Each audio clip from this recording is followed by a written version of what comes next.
railway Koduru కోర్టుకు హాజరైన Janasena MLA అరవా శ్రీధర్ బాధితురాలు హర్షవీణ తన కుమారుడిని హర్షవీణ వేధిస్తోందని రైల్వే కోడూరు పోలీస్ స్టేషన్లో ఫిర్యాదు చేసిన ఎమ్మెల్యే తల్లి ప్రమీలమ్మ పెట్టిన కేసులో మార్చి 2న రాష్ట్ర హైకోర్టు నుంచి బెయిల్ పొందిన హర్షవీణ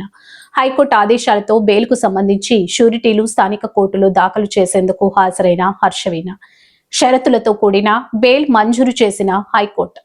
ప్రతి శనివారం స్థానిక స్టేషన్లో హాజరు కావాలని షరతు విధించిన హైకోర్టు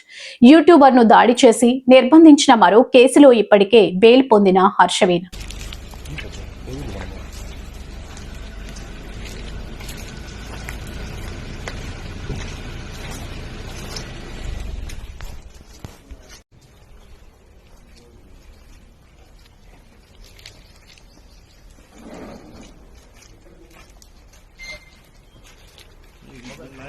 పక్కన